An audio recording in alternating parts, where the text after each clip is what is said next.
I got one from Michael. He sent a quote from Times of India. Scientists are developing a new drug which is showing great potential to revolutionize the world of medicine with its ability to cure everything from colds to HIV. They made a new kind of protein which is modular. They have one part is a double-stranded RNA binding domain, and there are a bunch of proteins in the cell that will bind double-stranded RNA.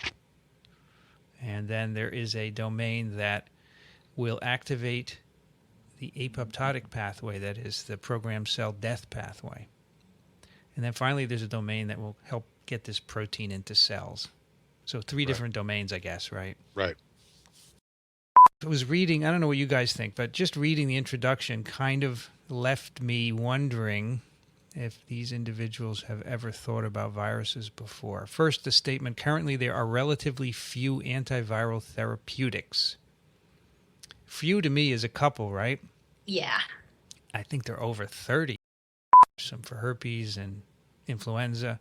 So relatively few may be a mischaracterization. Then the first sentence of the paper, a serious threat is posed by viral pathogens. Yeah.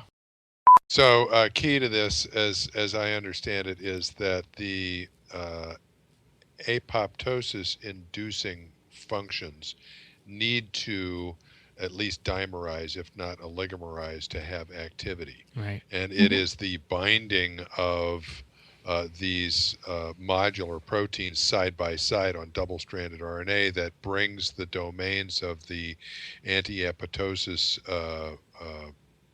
portions in proximity so that they can dimerize and then do their job. Right. So I don't mean to pick on it, but the point is I don't believe these are virologists.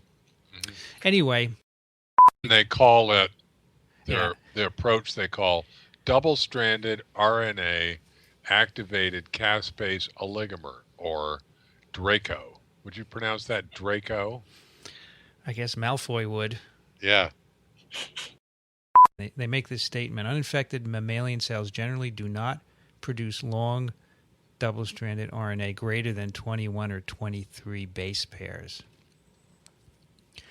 And that way, you're not going to get multiple PKR or any other RNA binding proteins to bind. Right. I just wonder if we just haven't found them yet. Well, interesting question. I don't know. Yeah, so that's one of the key issues I have with. Well, and these were cell lines as well, right? Yeah, they are. Obviously, you want to do it in animals.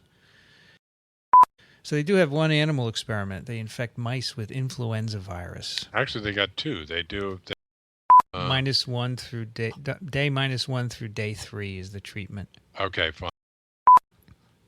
And they say the mice were okay. They say there's no problems, but it's not even clear what they looked at. Yeah, I mean, I would want to see some lung biopsies or something like that just for comparison. Yeah, I mean, I know people at farm companies who do toxicity, and this is. So then they also do an experiment where they do the administration of the drug intranasally. Yeah. And they assay for drug in the lungs at different times afterwards in different concentrations, or different Dracos. And they do the same thing with surviving mice. The experiment is set up so that they're only getting, with their buffer control, that is no drug, only getting about 50% mortality. It's interesting that experiment only goes out 10 days, and the mice are still, according to the curve, dropping. I'm wondering why that experiment didn't go longer. Mm-hmm. And they've got better survival with the Dracos. It's not as impressive an experiment as the intraperitoneal, but they're getting an effect, apparently. So it's pretty interesting. I'm just looking at this. The different Dracos bring it down to 1,200 or 340 PFU per mil. So there's clearly an effect, is the bottom line. Section. And, it works pretty well. And they also look at virus titers. There's a good reduction in virus titers as well. And they have that written in on these graphs here. So buffer treatment, 12,000 PFU per mil, and that's his lung titers. And then the different Dracos bring it down to 1,200 or 340 PFU per mil. So there's clearly an effect. And, well, they show that you put Draco in mice intraperitoneally, and it gets to liver, which is not surprising, right? Yeah. Everything goes there. Kidney and lung. And they didn't look anywhere else. So your question, Abby, about the brain is a good one. Yeah. Do. And I'm astonished that it works at all. Actually, when I read sort of the lead in, I thought, whoa, like this can't work. And so I'm surprised, in particular, the mouse experiments, that they're getting any effect at all. So it's pretty interesting. Yeah, it's a neat concept. Definitely. And in the paper, I mean, normally when I see headlines that came along with this paper and, Yahoo Health or whatever, I'm anticipating reading a paper that is only in tissue culture. It's not even with any primary cells. It's only with the cell line. And there's a lot of hype with not a lot of data. Yeah. Right. And I will say with this paper, conceptually it's definitely interesting. And they do have, the tissue culture, but, at least they had an animal model where they tried to get some preliminary data. And I think it could be cool in the long run. I mean, if this works, it'd be great. But it's still definitely preliminary. Right. And there's a long way to go before this would actually be something that a patient would get in a clinic.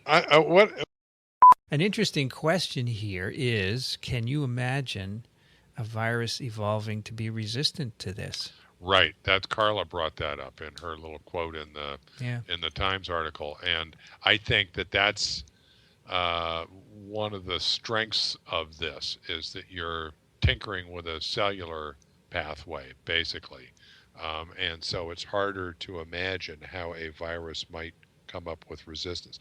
Though, I don't know, viruses.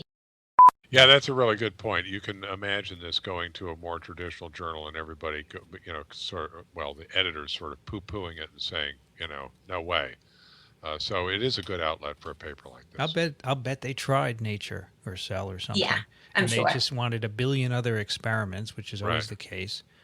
And I think that this is a great journal because of that. I really like it. So I don't have an issue with that. His other point was I'm skeptical about large proteins which have to be introduced into cells. There are 3 problems with such an approach: delivery, and delivery. Yeah, so that's a big issue. Yeah, that was my... Large proteins will induce an unwanted immune response. I think that's a biggie. Yeah, probably. Yeah. You would make an immune response to these proteins. Yeah. Now, I was thinking about that as well. Now, I don't know if you had a lot of these domains they're using are proteins that exist in cells. So if you've got human PKR or human double-stranded RNA binding domain and a human DEF domain of some sort, an anti-apoptosis domain, it could be that those would look like self. Could be. Right? So maybe you can get around this. Nevertheless, I think that's a big issue that's going to have to be addressed. Right. I'm always amazed that people can come up with this kind of stuff. This is another one of those things where if a student came up to me and says, I want to do this, I would say, go, what are you smoking? Okay, go back to work. Label your little tubes, run your gels. Don't bother me with this stuff. Okay, and I'm amazed that it works at all. It's pretty interesting. Yeah, you're tinkering with a cellular pathway, basically, and so it's harder to imagine how a virus might come up with resistance. Though, I don't know, viruses. So they do. They always do. Right. They have a lot of immunomodulatory tricks. Okay, so they may find ways to deal with this, but this is pretty radical. It's not like you're just tweaking a little pathway or something like that. This is a real novel change in the intracellular milieu. Okay, so the virus would have to come up with a pretty drastic change to be resistant to this. Right, It's hard for because- me to imagine how it would be Yeah, done. because you can't just change the sequence of your double-stranded RNA because it will still Right. bind the double-stranded RNA binding protein. Right, and it's not like they're just tweaking as Abby pointed out earlier. It's not like they're just tweaking a pathway that the virus may already be clued into, so the virus can just make an adjustment to get around Right. that. Right. Okay, it's a completely novel